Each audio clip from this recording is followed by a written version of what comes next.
Nō reira ka tira i tātou nei. Tēnei au e mihi kaua ki nei ki koutou e tēti e te rahi nau mai ki tēnei hui huinga, nau mai ki tēnei kōrero mo te rangi nei.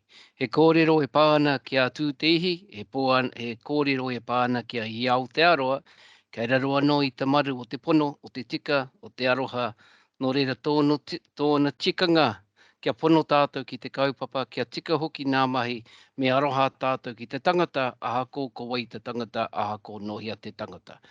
Nō reira anō, kia tau te manaakitanga ki runga ki tēnā, ki hikitia ki runga, kia tēnā haumi e hui e tā ki e.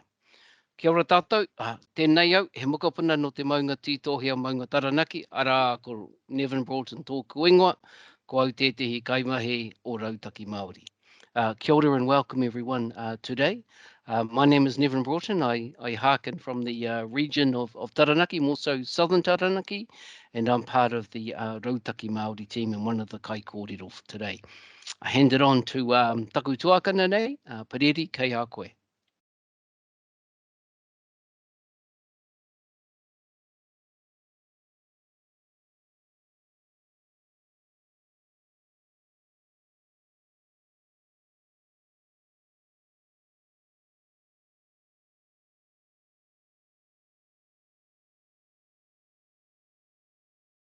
Okay, if Perēri's not there, I'll hand it over to Moana-Lee.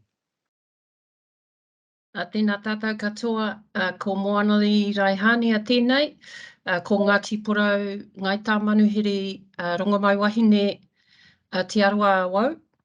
Nei rā te mihi atu kia koutou nau mai haramai, i runga i te kaupapa, i runga i te karanga o te rā, o te rā tēnā koutou katoa.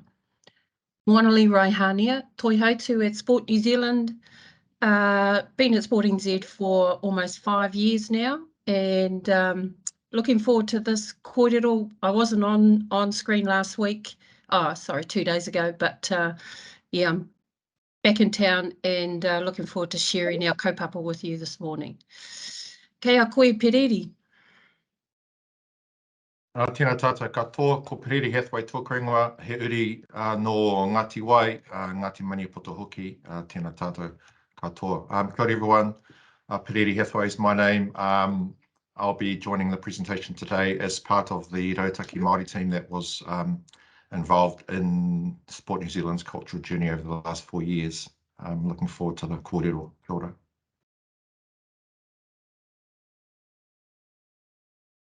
Ka pai Cherish, kei a koe. Kia ora tātou. He uri tēnei no te taira whiti, ko Ngāti Porou raua koro whakātau ko iwi. Hi everyone, I'm Cherish. I'm in the comms team here at Sport NZ Ihi Aotearoa, and I'm awesome to have you all joining us today for today's webinar. Kia ora.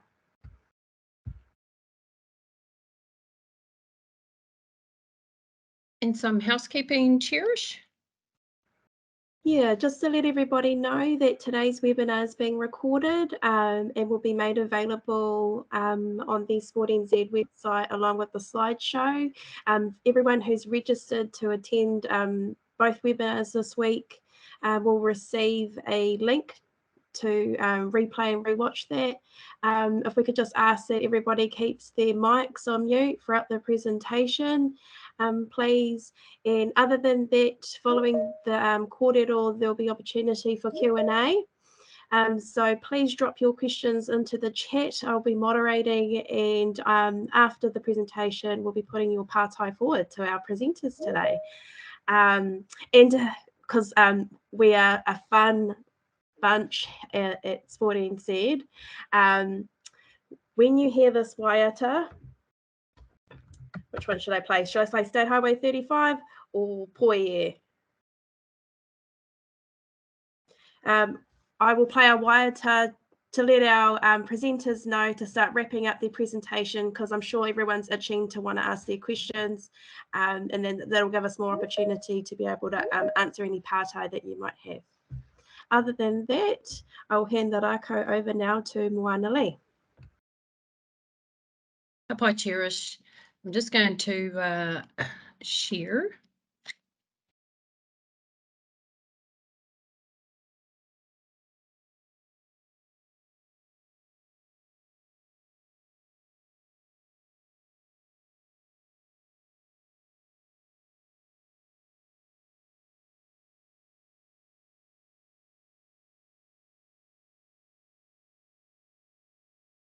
coming whānau.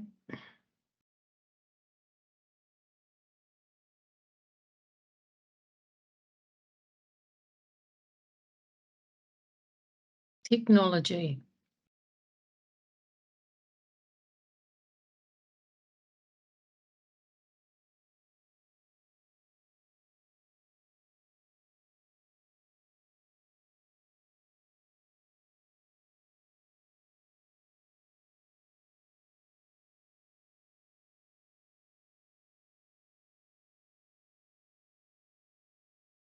Is it showing up? Now I can't see anybody.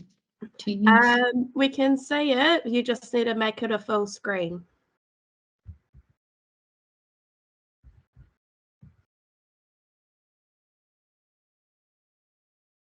Kapai? Kapai. Yep. Kapai. Kapai. Before we get into the actual webinar itself, just wanted to provide you all with some context about our cultural capability program and when we commenced it in 2018. So just briefly, there are three main catalysts, and I talk about these catalysts in the Te Pāke webinar, which you can find on our website as well.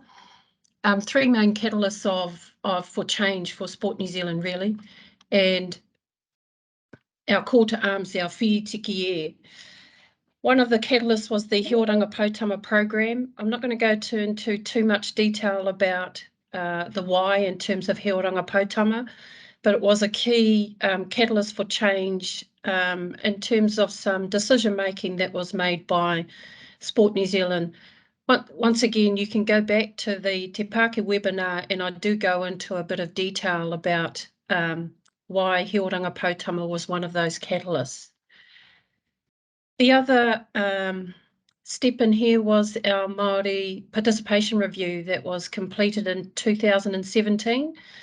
There were 21 recommendations that were made from that review.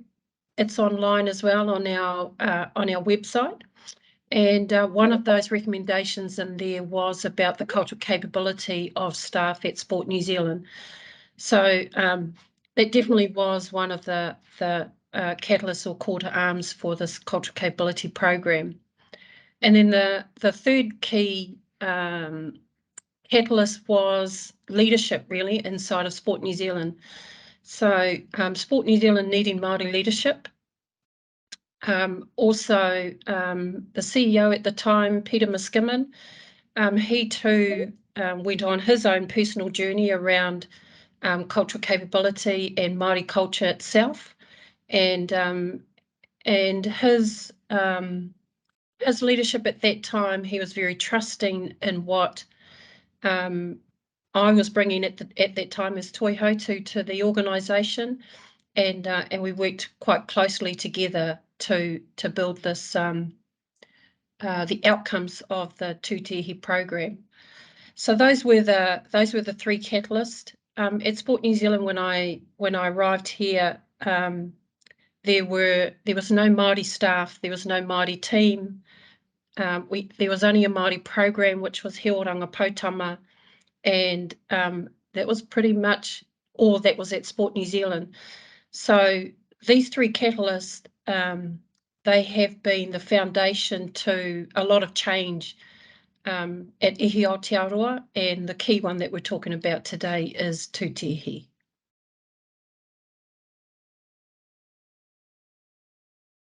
Kia ora, Neavin.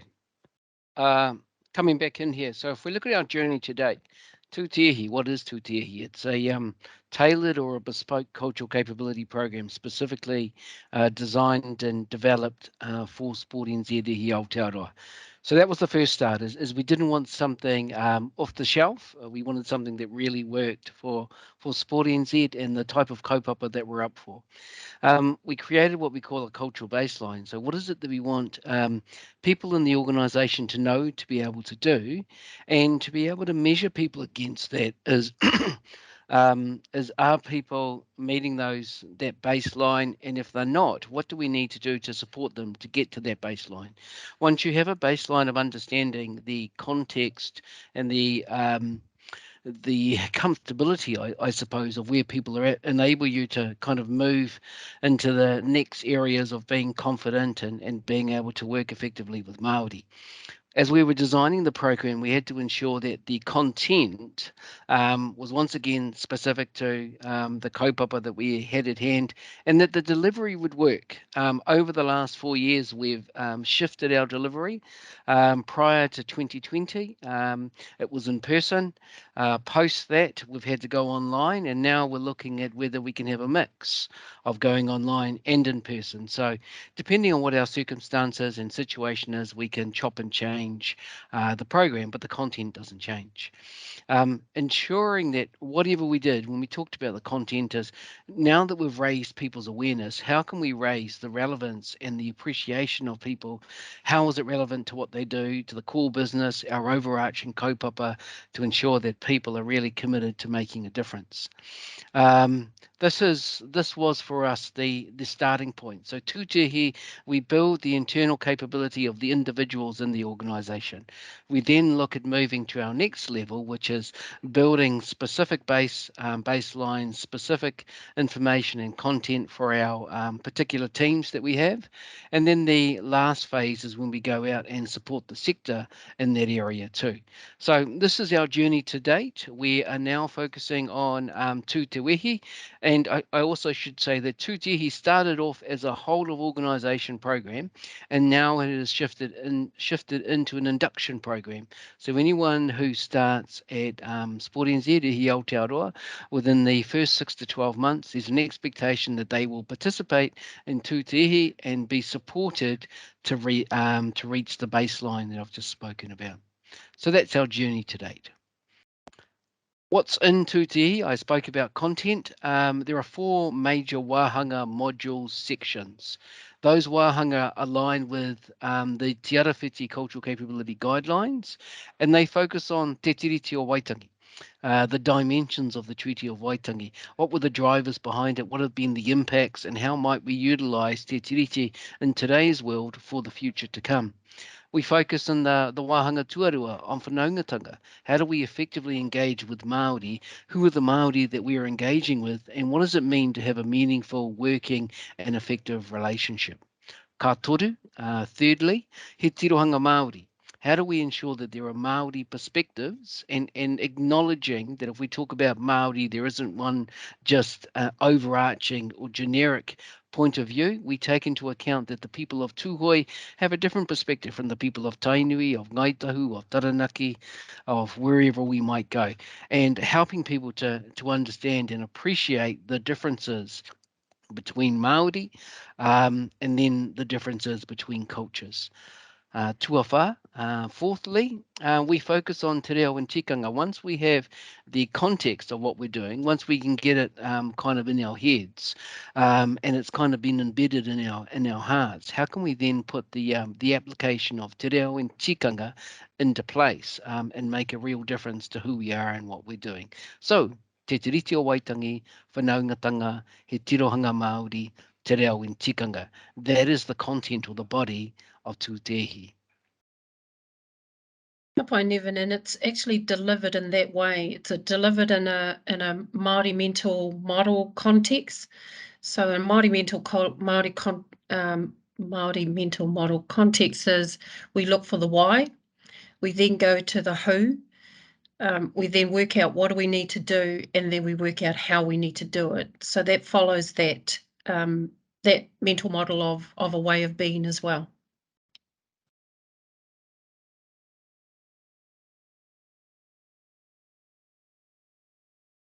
You're on mute, Perēri. That's usually a good thing, but you're on mute this time, Eho. Kia ora, Neavin. Kia ora koutou. I'm just going to quickly talk about the cultural baseline concept. And we've spoken about Tutehe as a cultural capability program. But the thing that was different about Tutehe was that we designed it specifically to the context of sport, physical activity and recreation for Sport New Zealand.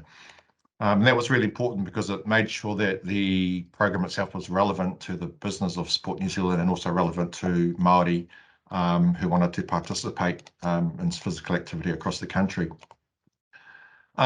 So the first step in when you look at a cultural baseline is you're trying to identify, define what are the things that people need to know. And many times you think about trying to teach people to be culturally confident or capable or competent, but we didn't want people to know everything about being Māori, more specifically about defining what are the things that are important to Sport New Zealand from a Māori perspective. Once we identified those, then we were able to build our and develop our program around those. So it was very specific to what Sport New Zealand was trying to achieve. The other thing about a cultural baseline is that once you define that particular baseline, it's very clear then that everyone in the organisation will have the same level of understanding, but also when you're talking about a specific kaupapa, everyone will have the same interpretation of that. So we all know that when you talk about kaupapa Māori, you talk about Te Tiriti, people may have different interpretations of the same thing. We wanted to make sure that everyone across the organisation had the same understanding, for example, of what Tutehe meant, of what the concept of Ihi Aotearoa meant, so that we had consistency across the organisation. The other good thing about a cultural baseline is that it's live, it's fluid, and so year by year you can review that, and once you achieve your initial baseline, over time you can build and develop and grow it and change it so that the organisation is evolving as you go. And then finally, it's also ensures that you can provide measures around what aspects of your cultural baseline you've been able to move or shift with individuals, and you can measure results through surveys and report those back at a team level, at an organisation level, and also for individuals. So we're able to produce that kind of data and show that back up to our senior leadership team, but also report the progress back to the board as well, so that they were able to understand where across the organisation people were moving in terms of their understanding and what areas we could strengthen and needed to put more focus and effort into. So I'll quickly show the results on the next slide of what that looks like. So before we started the program, we sent out a survey and were able to, at an organisational level, give an indication as to where the organisation sat. And so this is a representation of, for each of those 28 cultural baseline indicators, or the things that we wanted people to know, this is where, on a scale of 0 to 10, people sat. And we generally found that the average was around a 3.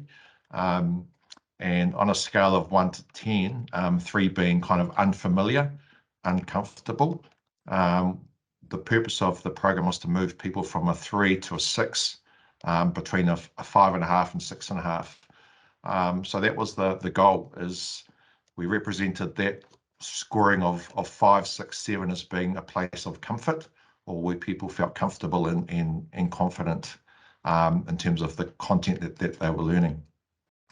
So once the program was delivered over the organisation, we did the survey again, and if we go to the next slide, you'll see the orange results from post-survey. And so what this represents is, for each of those things that sit within our baseline, we were able to show that the organisation had moved from a particular point in blue, and we're now sitting at an organisational level at the orange point, which, as you can see, is around about the 6 and 7. From a Te Arawhiti point of view, a lot of the guidelines are trying to encourage organisations to actually do this, to move from a place of unfamiliarity to a place where they feel comfortable. So this was a really good way to showcase that we'd achieved that across the organisation. Now, at a team level and at a breakdown, and when you break that down to individuals, you will get some variance. This is more to represent what the organisation has achieved overall from the program. And as Neavin and Moana-Lee said, at the end of the initial rollout, we got to a point of where we had achieved a baseline of around 6, 7. We were then at the beginning of the cultural journey, because we had everyone at the same place at the starting line, and we moved into how can we take those learnings and apply them at a team, at an organisational level, to ensure that Sport New Zealand as an organisation was now making an impact and trying to create a value from that particular program. What it did I think by having a baseline concept or baseline approach, as I said before, it allows us to measure and track change. It provides some consistency and common language. So when our Rautaki Māori team was trying to talk to other teams across the business, sometimes it can be difficult to have that common language. Going through the program allowed people to understand the language around Te Tiriti, around treaty articles, the difference between Te Tiriti and the treaty versions, etc., etc. It also built personal confidence and trust through a safe environment. So the environment was very safe, and over time people started to break out of their individual teams and started to work across teams as well. So we started to see more cross-team teamwork and people starting to interact with others across in different areas of the business. It also really showed the value of mātauranga Māori and understanding what a Te Ao Māori view could look like. And what that really did is really enhance the value of our Māori staff that work within the Rautaki Māori team. And I think a lot of times Māori staff within organisations who have Māori specific roles are undervalued and not really understood as to what they can provide in terms of their contribution, what kind of support they bring, and what value they bring. So this really helped to do that. Yeah, so that's a very brief overview of cultural baseline.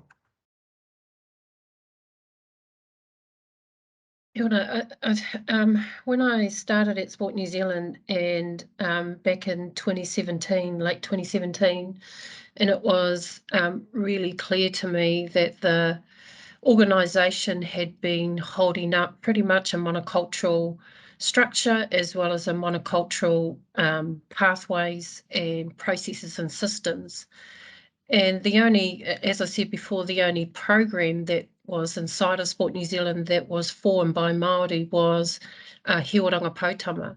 That's why He Oranga Pautama is one of those driving catalysts for change. And so this slide just sort of really represents how, the challenge that was put before myself and as we evolved into a team, but also the challenge from a Te Ao Māori perspective. If we think about Māori are not homogenistic, we are all in different spaces in terms of our own culture and our relationship with our reo, our relationship with tikanga. And so as a way of understanding where we are in Te Ao Māori, here is a way of understanding where you fit in terms of Te Ao Māori. So some of us as Māori, we're still in a space of ahi mātau, which is a space of where there's still potential, realisation of potential in terms of your culture, re-indigenisation in terms of your culture. That's representative of Māori who have not had that opportunity of engaging with their culture. And then Ahi Tere is a space of where Māori are transitioning and they are starting to reconnect. They're starting to wanting to understand their whakapapa and also the value that brings to their lives. And then we have Ahika, who is our whānau who live and breathe Te Ao Māori. There's this pool, you could say, is a very small pool, and all of this is due to colonisation. So this small pool is really holding up the pool of ahi tere and ahi mātau to enable Māori to be able to transition through these spaces and really go through stages within their own lives of what that connection and their cultural journey looks like. So we've got a lot of te ao Pākehā who are wanting to understand and learn and give value to te ao Māori, but there's a lot of Māori ourselves who are wanting to do that at the same time. So at Sport New Zealand, coming back to the monocultural and bicultural, and then as we started over the last 4 years, and you would have seen some mahi come out from Sport New Zealand in terms of our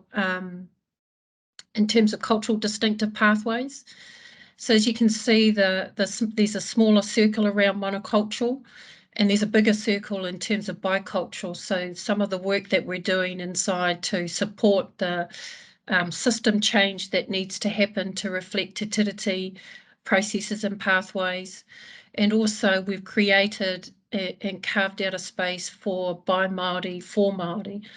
It's a space that enables us to strengthen ourselves and be ourselves and participate and succeed as ourselves, so that we're able to come to a place of strength to support tangata tiriti in terms of their responsibilities to not only to Te Tiriti but to Te Ao Māori as well. And this is where we're heading to, as Sport New Zealand is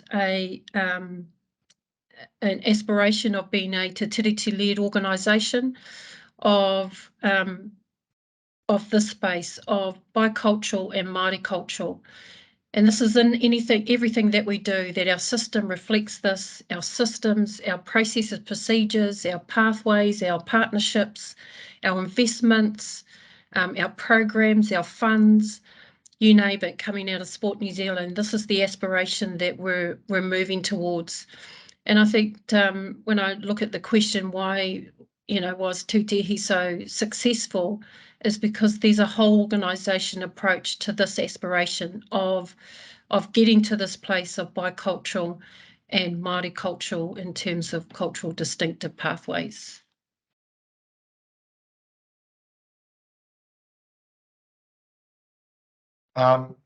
So one of the big questions that we tried to think about when we started looking at this webinar was what makes Tutehe different from other programs.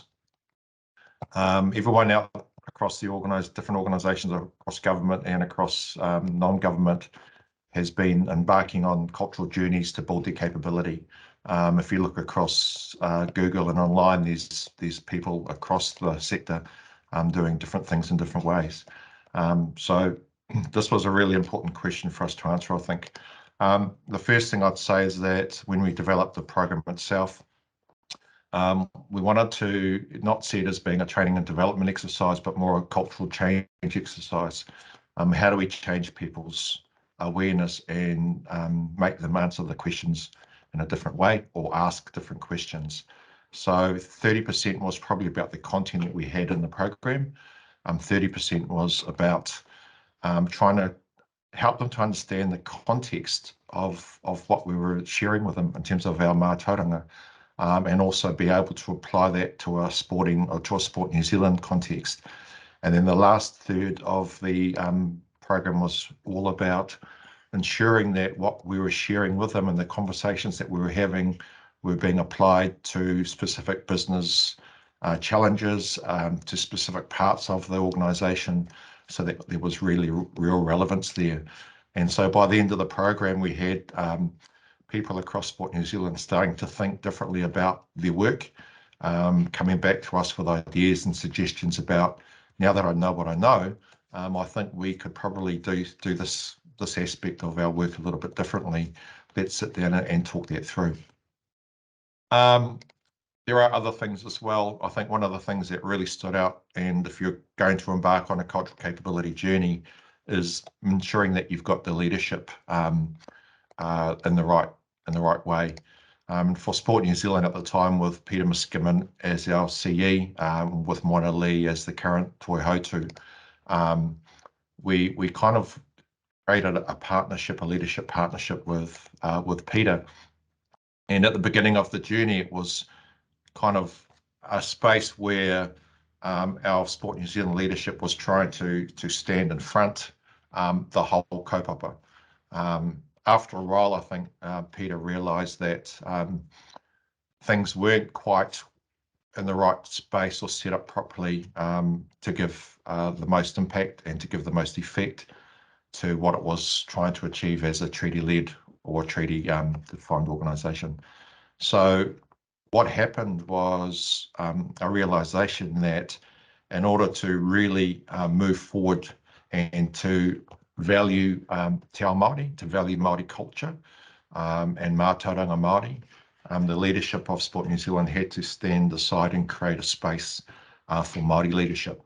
And by creating that space for Māori leadership, both Peter and Moana-Lee were able to stand side by side and have that and hold that space, depending on who was the best person to confront. An example of that would be when you're doing a national roadshow, which Sport New Zealand has done in the past, and you're engaging with Māori communities in iwi.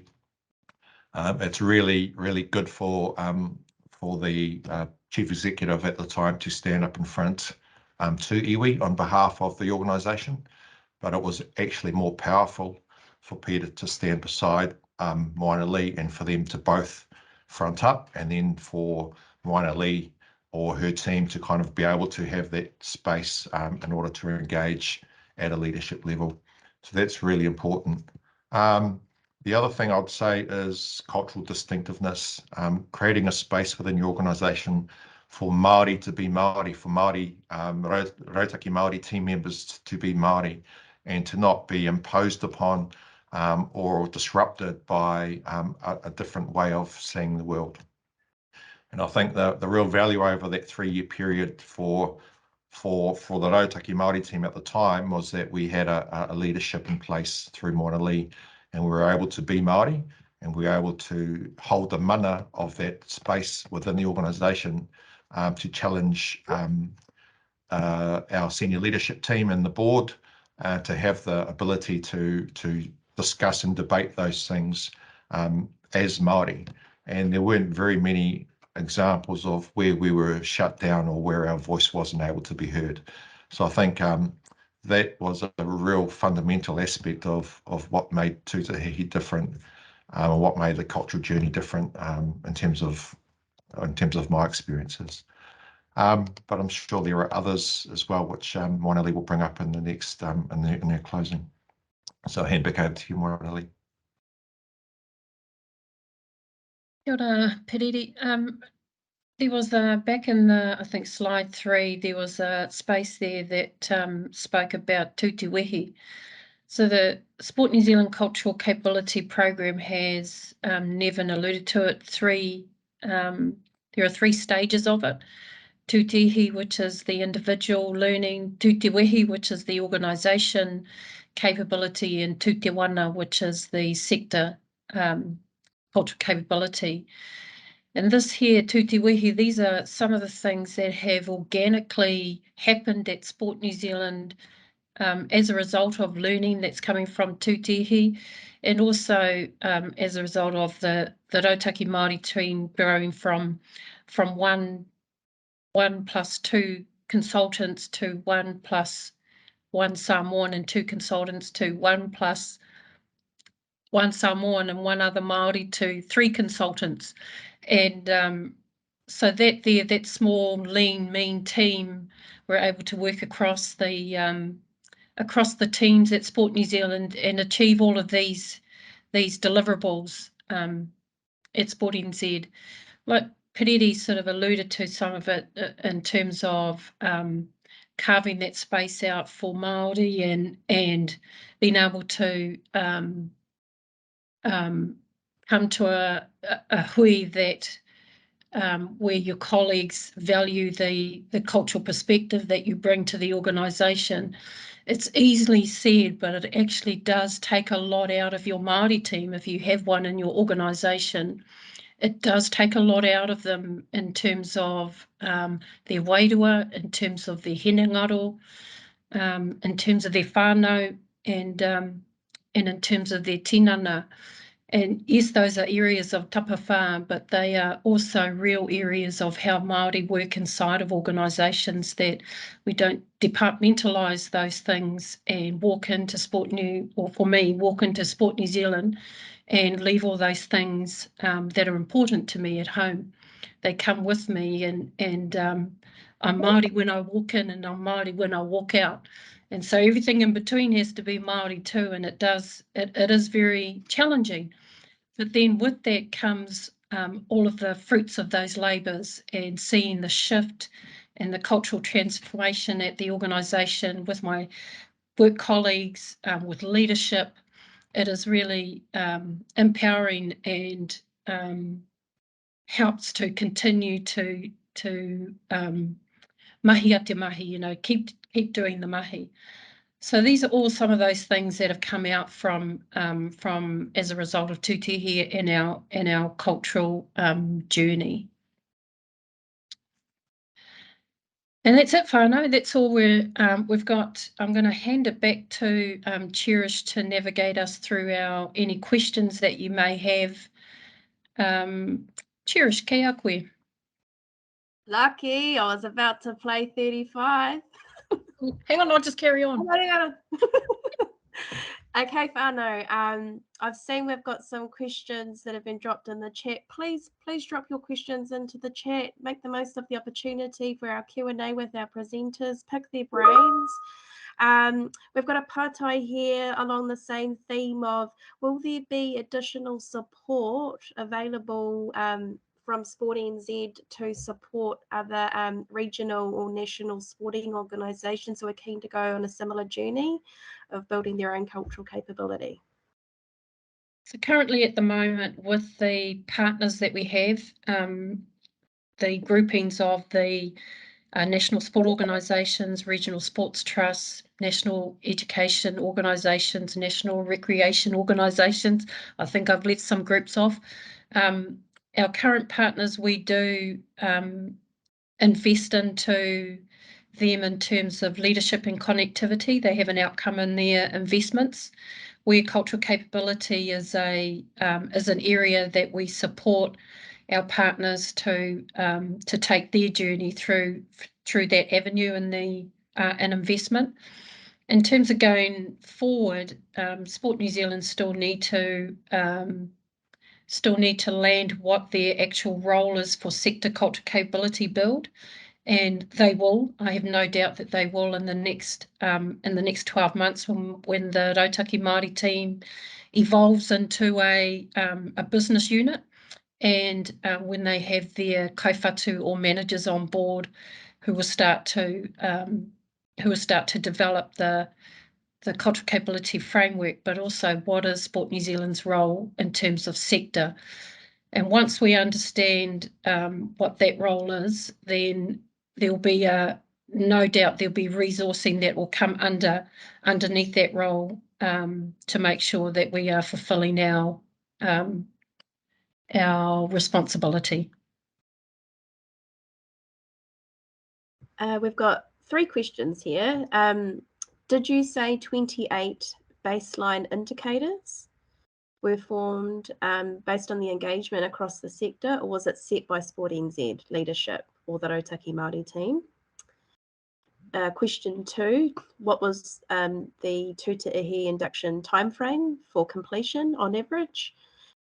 And question 3, is tutehe delivered face-to-face or digitally, or both? So maybe the baseline question first.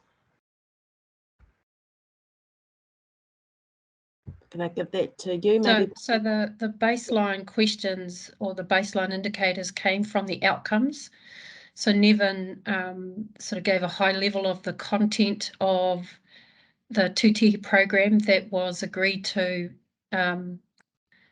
by senior leadership, and from those different wahanga, there were then 4 outcomes that were developed under those wahanga to ensure that we gave effect to those outcomes.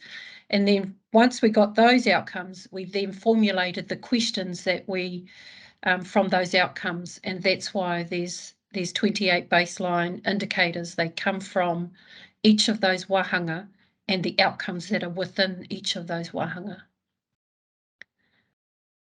The time frame, the induction time frame, so the first time that we ran delivered tutehe in Sport New Zealand, it was we launched it in October 2018, and we actually finished it in April 2019.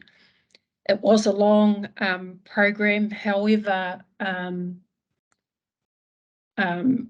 because it was our first time running it and it was a critical time for Sport New Zealand as well, It did take that long, and it was a full organisation expectation by the CEO that all staff attend, and we were running two workshops a week, 2 hours long each. So it was really full on, and we were making sure that every single staff member was coming through that program.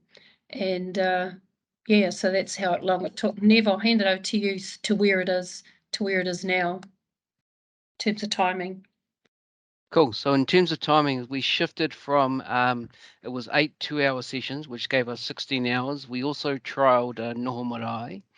And where we are now, it's an induction program, and it's two online sessions between 9 and 4 o'clock for 2 complete days. We're waiting for us to move out of the orange phase, the orange COVID phase, for us to be able to incorporate or back end that with the noho marae. So going into the future, it's probably a 2-day program online and noho marae to put it into action. So we can deliver face-to-face, we can deliver online. Yeah, that's all totally possible there. And we run it twice a year. So we capture all the staff, new staff that come through twice a year, one at the beginning and one towards the end of the year. We've got a pātai here. Is the baseline survey available for other organisations to use, or is the context specific to Sport NZ? So it is specific to Sport New Zealand, and so whatever your outcomes will be for your cultural program, you'll develop your survey and align to your outcomes. So yes, it is specific to Sport New Zealand. I will say, however, it was based primarily in the Te Arawhiti Cultural Capability Guidelines, which are publicly available online if you want to go looking there. Another pātai, are the numerical listing of those 28 indicators in priority order or just listed? They were listed in the order that they were delivered over the duration of the program. So number one, I think the first cultural baseline indicator would have been one of the first things that we wanted to address in the program. Then over time, those things would be scheduled through.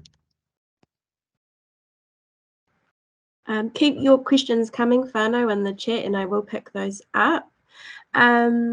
Just to keep things rolling, how important was it to have leadership at the top in Sport NZ, as opposed to commit to having a kaupapa like this, and also to respond to some of the challenges that lacking capacity and capability?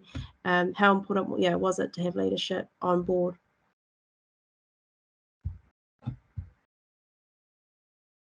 You're on mute, Moana-Lee.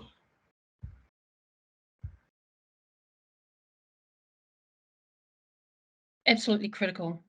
Can't express how important it is to have CEO, senior leadership, and board on board a cultural capability program. It just, I truly, I believe that it wouldn't have been as successful if we did not have CEO and senior leadership on board. Also, a lesson that we have learned along the way too, as well, is the importance of having your board on board as well. And if your organisation is going on this cultural journey, and the board may not be on the same cultural journey when you start to take some of your board papers or up to the board meetings, it's really important that they're on the same journey as you, so that there is a governance and an operations that are heading towards the same goal, have the same baseline, same understanding, and can continue to grow from there. So absolutely imperative. I'm going to ask a question that was asked on Tuesday's webinar. What are some of the tools that Sport NZ use to mitigate perpetuating whakamā? So for Māori staff who are maybe, you talked about that ahi mātau, ahi tere, ahi kā. So those who are maybe more along the mātau end of the spectrum, what were some of the things that or tools that were available to mitigate that whakamā that some staff might have had in respect to their trauma around their own capability levels compared to the challenge of non-Māori colleagues who may be already or progressing in their cultural capability learning journey? And it might be tika pono aroha. Yeah, definitely, and I think Nev will definitely talk to that, but I'll talk to a place of our own journeys. So both Perēri, Neavin, myself, when we were delivering the first program to Sport NZ, ourselves, all three of us came from different spaces and different places, and we drew on our own journeys. Mine of being, raised in a small township, going to a school where there's only 5 Māori at school, and what that meant to be, and what happened to me, and what the intergenerational trauma was like, and being really vulnerable with that, and sharing that with staff, and the staff actually seeing that the trauma and right in front of them. They're really powerful things too, when you have staff who have Māori staff who have experienced that, and give them a place and give them a safe place to be able to share their journey. And that is something that Neavin and Perēri have done right throughout the program, and every single year that they've facilitated this program has created that space for all Māori who are, whether you're an ahi kā, ahi tere or ahi mātau, and for Pākehā to understand too of not creating a space where it could actually have a negative impact on our Māori staff at Sport New Zealand. So it's an everyday occurrence. We deal with it as it comes to the as we've got new staff in the organisation, but that's pretty much what we do is we put our own vulnerabilities on the line to connect with everyone, so everybody sees themselves in the program. We've got a question here. How did you check how staff were feeling in response to the journey of coming through Tutehe and then putting that into practice? Cool. I'll speak to this as if you're familiar with the concept of ihi, wehi and wana, and I've actually put into the chat on the side, and I'll address that as well. As Perēri and I work on a number of different programs in different organisations, and wherever you go, we like to create what we call a bespoke program. With a bespoke program, you have a bespoke kaupapa. So tutehe, you'll see in the chat, it says to stand fearlessly in the pursuit of excellence. And that provides the foundation for where we are. And the concept of ihi is about feeling. It's gut feeling. It's sensing, it's kind of getting where people are at, and that's a big part of the program. Is we like to ensure that if there is ihi, some people might say that ihi is kind of fear, or ihi is anxiety. If we feel fear, if we feel anxiety, it is our role to create a safe environment, and that may mean bringing humour into the conversation. That may mean going off on a tangent somewhere.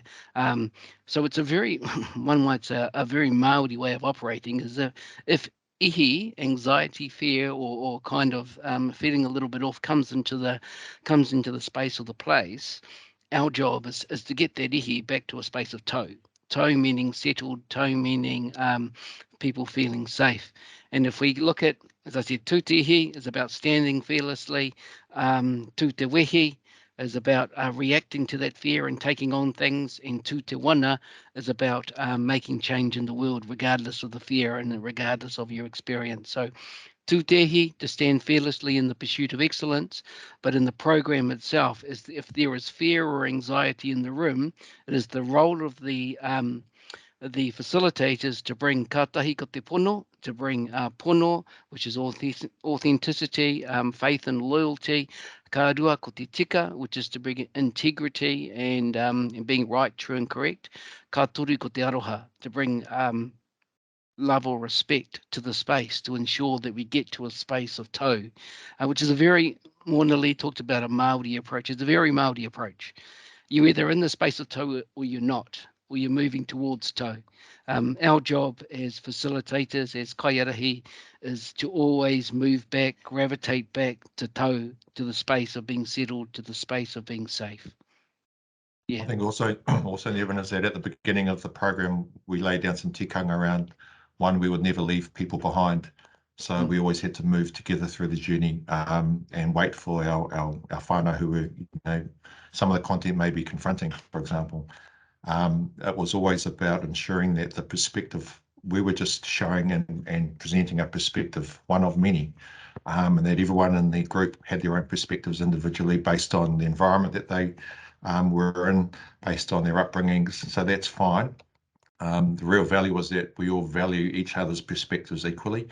There isn't a right or wrong about perspectives, for example, but we have to, we try to ensure that whatever your perspective was, there's someone's got a different perspective on the same thing, and that's okay. It's also not focusing on so much the content of the facts and the information that we were sharing, but around the context to ensure that it just didn't land in terms of people's heads, but also their hearts.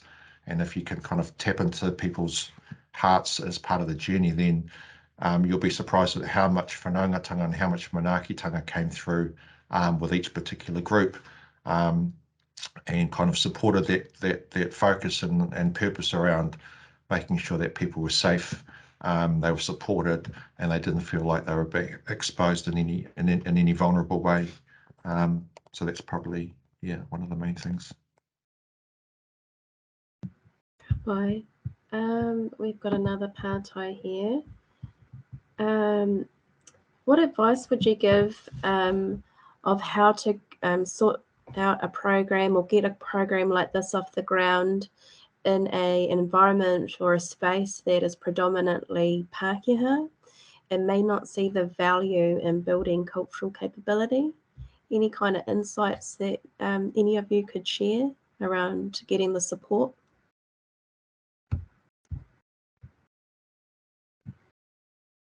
Perēri's got some great insights.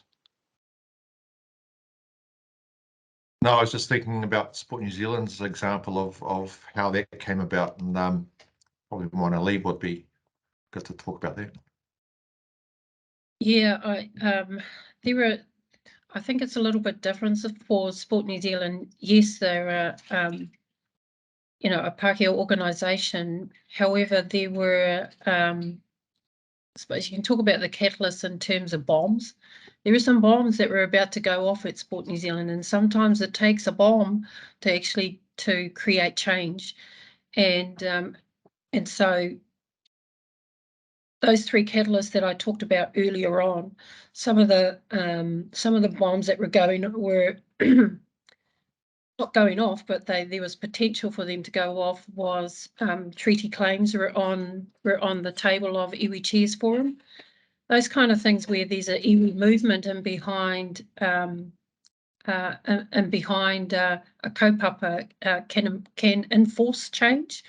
And Sport New Zealand definitely were not an organisation that wanted to go through that experience, and so that was really the bomb. That was one of the bombs that was that created the change and openness. There was also other things that were happening internally in Sport New Zealand.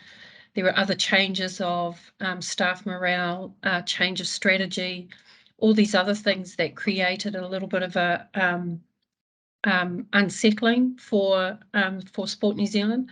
So the cultural capability program came in at a time where there was a lot of unstableness, you could say, in terms of staff morale, and so you could almost say that the cultural capability was was a solution to their programs and what was going on for them, but actually a solution for increasing Māori cultural capability within the organisation.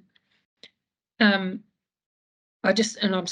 see this question that's coming too. I'm not sure if I've actually answered, Cherish, their question. It really is an